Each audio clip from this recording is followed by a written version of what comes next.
Bonjour à tous et bienvenue à cette chaîne. Je vais lire la Bible, le livre de Jean chapitre 7 en français et après je vais lire en anglais. En bas dans la boîte, il y a des prières pour accepter Jésus-Christ et s'il vous plaît, je vais lire la version de la Bible en français, c'est le second 21. Et pour anglais, c'est le New Living Translation. D'accord, je vais commencer. C'est le livre de Jean dans la Bible, chapitre 7. Merci Seigneur pour tes paroles. Aidez-nous pour comprendre tous au nom de Jésus-Christ. Alors, je commence. Verset 1. Après cela, Jésus continua de parcourir la Galilée. Il ne voulait pas séjourner en Judée, car les Juifs cherchaient à le faire mourir. Or, la fête juive des Tentes était proche. Ses frères lui dirent, « Pars d'ici et va en Judée, afin que tes disciples voient aussi ce que tu fais. Personne n'agit en secret. S'ils cherchent à être connus, puisque tu fais ce genre de choses, montre-toi au monde. » En effet, ses frères non plus ne croyaient pas en lui. Jésus leur dit, « Le moment n'est pas encore venu pour moi, tandis que pour vous, c'est toujours le bon moment. Le monde ne peut pas vous détester, tandis que moi, il me déteste, parce que je témoigne à son sujet que sa manière d'agir est mauvaise. Montez donc à cette fête. Quant à moi, je n'y monte pas encore parce que le moment n'est pas encore arrivé pour moi. » Après leur avoir dit cela, il resta en Galilée. Lorsque ses frères furent montés à la fête, il y monta aussi lui-même, non pas en se montrant, mais comme en secret. Les Juifs le cherchaient pendant la fête et disaient, « Où est-il » Dans la foule, on murmurait beaucoup à son sujet. Les uns disaient, « C'est un bien ». D'autres disaient, « Non, au contraire, il égare le peuple. » Personne toutefois ne parlait ouvertement de lui par crainte des chefs juifs. C'était déjà le milieu de la fête lorsque Jésus monta au temple et se mit à enseigner. Les Juifs s'étonnaient et disaient, « Comment connaît-il les Écritures, lui qui n'a pas étudié ?» Jésus leur répondit, « Mon enseignement ne vient pas de moi, mais de celui qui m'a envoyé. Si quelqu'un veut faire la volonté de Dieu, il saura si mon enseignement vient de Dieu ou si je parle de ma propre initiative. Celui qui parle de sa propre initiative cherche sa propre gloire. Mais si quelqu'un cherche la gloire de celui qui l'a envoyé, celui-là est vrai et il n'y a pas d'injustice en lui. Moïse ne vous a-t-il pas donné la loi? Or, aucun de vous ne la met en pratique. Pourquoi cherchez-vous à me faire mourir? La foule répondit, tu as un démon qui cherche à te faire mourir. Jésus leur répondit, pour une seule œuvre que j'ai faite, vous êtes tous étonnés? Moïse vous a donné la circoncision, qui ne vient de reste pas de lui, mais des patriarches. Désolé. Je répète, verse 22, Moïse vous a donné la circoncision qui ne vient du reste pas de lui, mais des patriarches. Et vous circoncisez un homme le jour du sabbat, si pour respecter la loi de Moïse, un homme reçoit la circoncision le jour du sabbat. Pourquoi vous irritez, vous, contre moi, parce que j'ai guéri un homme tout entier, le jour du sabbat? Ne jugez pas d'après l'apparence, mais portez un jugement juste. Quelques habitants de Jérusalem disaient, n'est-ce pas celui qu'il cherche à faire mourir? Le voici qui parle librement et ils ne lui disent rien. Est-ce que les chefs auraient vraiment reconnu qu'il est le Messie? Cependant, celui-ci, nous savons d'où il est tandis que le Messie, quand il viendra, personne ne saura d'où il est. Verset 28. Jésus enseignait dans le temple. Il s'écria alors, vous me connaissez et vous savez d'où je suis. Pourtant, je ne suis pas venu de moi-même. Au contraire, celui qui m'a envoyé est vrai et vous ne le connaissez pas. Pour ma part, je le connais, car je viens d'auprès de lui et c'est lui qui m'a envoyé. Il cherchait donc à l'arrêter, mais personne ne mit la main sur lui parce que son heure n'était pas encore venue. Beaucoup parmi la foule crurent en lui et ils disaient, le Messie, quand il viendra, fera-t-il plus de signes miraculeux que n'en est fait celui-ci? Les pharisiens entendirent la foule murmurer. C'est propre à son sujet. Alors les chefs des prêtres et les pharisiens envoyèrent des gardes pour l'arrêter.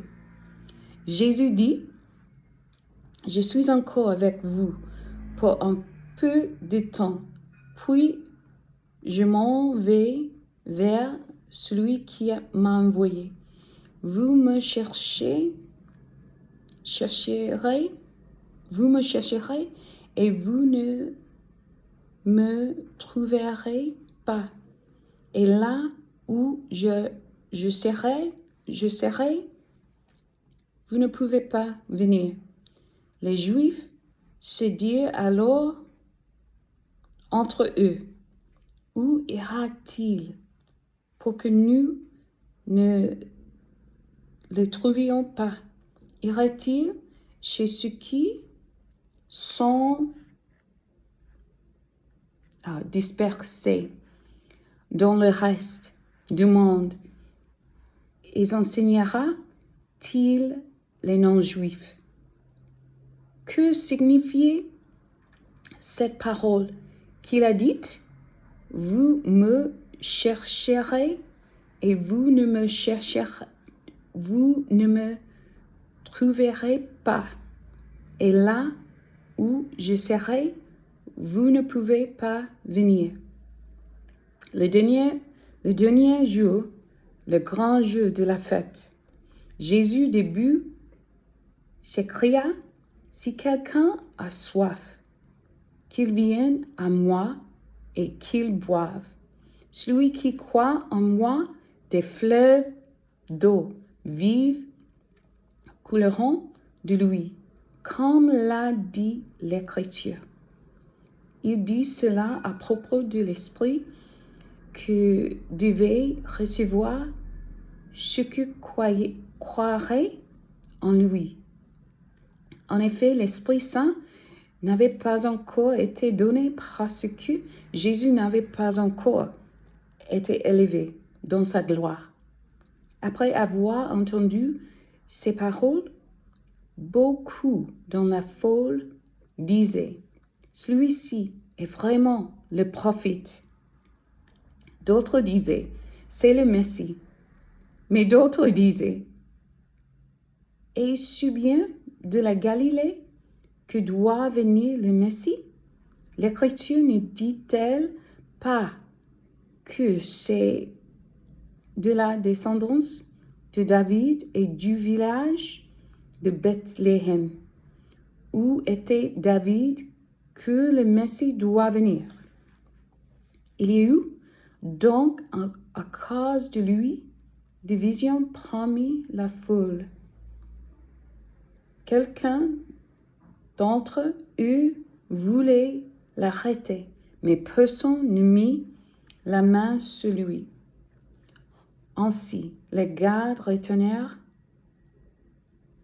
vers le chef des prêtres et les pharisiens, qui leur dirent, pourquoi ne l'avez-vous pas amené? Les gardes répondirent, jamais personne ne parlait comme cet homme. Les pharisiens leur répliquèrent, est-ce que vous aussi, vous vous êtes laissé tromper? Y a-t-il quelqu'un parmi les chefs et les pharisiens qui ait cru en lui? Mais cette foule qui ne croit pas la loi, ce sont des maudits. Nicodème, qui était venu de nuit vers Jésus et qui était l'un d'eux, leur dit, notre loi condamne-t-elle un homme avant qu'on l'entende et qu'on sache ce qu'il a fait?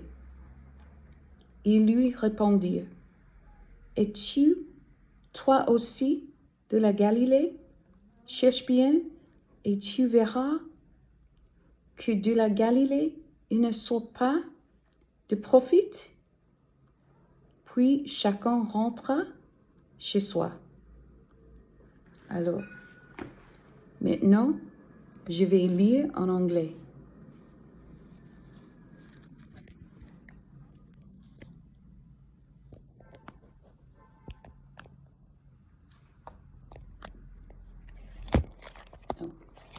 Oh, désolé.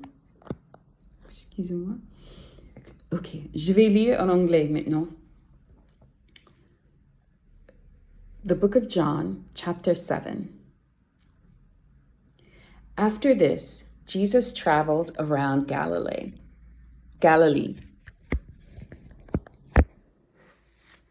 After this, Jesus traveled around Galilee. He wanted to stay out of Judea, where the Jewish leaders were plotting his death. But soon it was time for the Jewish festival of shelters. And Jesus' brothers said to him, "Leave here and go to Judea, where your followers can see your miracles. You can't become famous if you hide like this. If you can do such wonderful things, show yourself to the world." For even his brothers didn't believe in him. Jesus replied, "Now is not the right time for me to go, but you can go anytime. The world can't hate you, but it does hate me, because I accuse it of doing evil. You go on. I am not going to this festival because my time has not come yet." After saying these things, Jesus remained in Galilee. Verse 10, but after his brothers left for the festival, Jesus also went, though secretly, staying out of public view. The Jewish leaders tried to find him at the festival and kept asking if anyone had seen him. There was a lot of grumbling about him among the crowds. Some argued, "He's a good man." But others said, "He's nothing but a fraud who deceives the people." But no one had the courage to speak favorably about him in public, for they were afraid of getting in trouble with the Jewish leaders. Then, midway through the festival, Jesus went up to the temple and began to teach. The people were surprised when they heard him. "How does he know so much when he hasn't been trained?" they asked. So Jesus told them, "My message is not my own. It comes from God who sent me. Anyone who wants to do the will of God will know whether my teaching is from God or is merely my own. Those who speak for themselves want glory only for themselves, but a person who seeks to honor the one who sent him speaks truth, not lies. Moses gave you the law, but none of you obeys it. In fact, you are trying to kill me." The crowd replied, "You're demon-possessed. Who's trying to kill you?" Jesus replied, "I did one miracle on the Sabbath, and you were amazed. But you work on the Sabbath too, when you obey Moses' law of circumcision. Actually, this tradition of circumcision began with the patriarchs, long before the law of Moses. For if the correct time for circumcising your son falls on the Sabbath, you go ahead and do it, so as not to break the law of Moses. So why should you be angry with me for healing a man on the Sabbath? Look beneath the surface, so you can judge correctly." Some of the people who lived in Jerusalem started to ask each other, "Isn't this the man they are trying to kill?" Verse 26. But here, he is speaking in public, and they say nothing to him. Could our leaders possibly believe that he is the Messiah? But how could he be? For we know where this man comes from. When the Messiah comes, he will simply appear. No one will know where he comes from. When Jesus was teaching in the temple, he called out, "Yes, you know me, and you know where I come from, but I'm not here on my own. The one who sent me is true, and you don't know him, but I know him because I come from him. He sent me to you." Then the leaders tried to arrest him, but no one laid a hand on him because his time had not yet come. Many among the crowds at the temple believed in him. After all, they said, "Would you expect the Messiah to do more miraculous signs than this man has done?" When the Pharisees heard the crowds were whispering such things, they and the leading priests sent temple guards to arrest Jesus. But Jesus told them, "I will be with you only a little while longer. Then I will return to the one who sent me. You will search for me, but not find me, and you cannot go where I'm going." The Jewish leaders were puzzled by this statement. "Where is he planning to go?" they asked. Is he thinking of leaving the country and going to the Jews in other lands? Maybe he will even teach the Greeks. What does he mean when he says, "You will search for me, but not find me, and you cannot go where I am going"? Verse 37, on the last day, the climax of the festival, Jesus stood and shouted to the crowds, "Anyone who is thirsty may come to me. Anyone who believes in me may come and drink. For the scripture declares rivers of living water will flow from his heart." When he said living water, he was speaking of the Spirit, who would be given to everyone believing in him. But the Spirit had not yet been given because Jesus had not yet entered into his glory. Verse 40. When the crowds heard him say this, some of them declared, "Surely this man is the prophet we've been expecting." Others said, "He is the Messiah." Still others said, "But he can't be. Will the Messiah come from Galilee?" For the scriptures clearly state that the Messiah will be born of the royal line of David in Bethlehem, the village where King David was born. So the crowd was divided about him. Some even wanted him arrested, but no one laid a hand on him. When the temple guards returned, without having arrested Jesus, the leading priests and the Pharisees demanded, "Why didn't you bring him in?" Verse 46, "We have never heard anyone speak like this," the guards responded. "Have you been led astray too?" the Pharisees mocked. "Is there a single one of us rulers or Pharisees who believes in him? This foolish crowd follows him, but they are ignorant of the law. God's curse is on them." Verse 50, then Nicodemus, the leader, who had met with Jesus earlier, spoke up. "Is it legal to convict a man before he is given a hearing?" he asked. They replied, "Are you from Galilee too? Search the scriptures and see for yourself. No prophet ever comes from Galilee." Sois béni, be blessed, and s'il vous plaît, vous souvenez, s'il te plaît, regarde en bas dans la boîte la prière. D'accord. Have a great day. Be blessed.